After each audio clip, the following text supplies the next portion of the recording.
Tuesday morning po mga kapatid. Ramdam na ba ang ulan at init na dala ng panahon ngayong linggo? Makikiulat panahon po muna tayo kasama ang ating resident meteorologist, Weather Tito, fresh na fresh mula sa kanyang makeover. Wow! Parang bumata ng mga 10 years eh. Oh. Ito ang Tita Alvin natin na laging may panahon para sa'yo. Tita Alvin, kamusta ang lagay ng ulap ngayong araw ng Martes?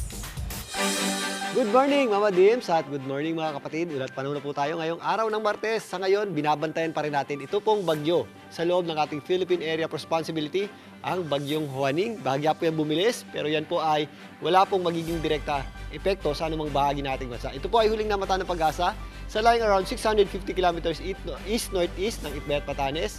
At yan po ay may taglay na lakas na hangin na umabot sa 55 kilometers per hour. At minsan may mga pagbugsong umabot sa 70 kilometers per hour. Ito po ay patuloy nakikilos, paitaas, palabas ng ating Philippine Area of Responsibility sa bilis na 10 kilometers per hour. Ito po ay posibleng makalabas din ng ating PAR ngayong umaga at wala nga yung magiging direktang epekto sa atin. Sa ngayon, meron tayong binabantay ang mga grupo ng kaulapan dito sa labas ng ating PAR sa eastern section ng ating bansa.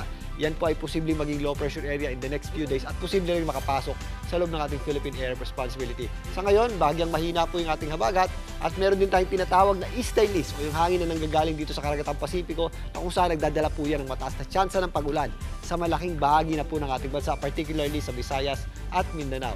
Dahil nga sa ating tinatawag na easterlies, mataas po yung ating tsansa ng pag-ulan at mga posibleng scattered o kalat-kalat na pag-ulan nga, thunderstorms dito po sa hilagang bahagi ng Mindanao. Kasama na po dyan ang Zamboanga Peninsula, Caraga Region, maging dito sa area ng Davao Region. Mga isolated o localized na pag-ulan at thunderstorms naman ang ating aasahan sa natitirang bahagi ng Mindanao. Ganun din po ang ating aasahang panahon sa areas ng Visayas. Mataas din po ang ating tsansa ng pag-ulan at mga posibleng thunderstorms. Although minsan sumisilip naman yung ating araw, ganun din po ang ating aasahang panahon dyan po sa Palawan. Ang nagpabaha po kahapon sa malaking bahagi ng Cebu ay isa pong mga localized thunderstorms at yan po ay maaari din pong mangyari ngayon at mas matataas nga yung ating mga possible scattered kalat-kalat na pag-ulan.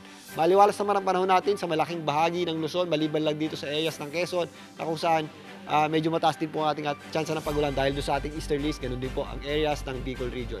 Sa natitirang bahagi ng Luzon, maliwalas po ang panahon natin, magiging maganda ang sikat ng araw, pero again, possible po yung ating mga afternoon showers at thunderstorms. Dito nga sa Metro Manila, maganda rin po ang sikat ng araw ngayong umaga at magiging maliwalas ang panahon natin hanggang tanghali po. At pagsapit ng hapon, tumataas ng bahagya yung ating tsansa ng pag-ulan at mga posibleng thunderstorms. Again, pag meron tayong thunderstorms, biglang buhos po yan ng malakas na pag-ulan. Although hindi naman nagtatagal, kaya ugaliin pa rin po natin ang pagdadala ng payong if ever lalabas tayo ng bahay. Bago na mga kapatid, ang ating araw po ay sumikat kaninang 5:42 ng umaga at muli po yan lulubog mamaya 6:17 ng gabi. At yan muna latest sa ating lagay ng panahon ngayong Martes ng umaga. Ako po ang inyong Weather Tito Alvin. Lagi may panahon para sa iyo. Mga kapatid, dito Alvin Pura po na laging may panahon para sa iyo, umaraw man o umulan, dapat laging handa. Kaya para maging updated sa pinaka-latest weather updates, mag-follow at mag-subscribe na sa social media pages ng News 5.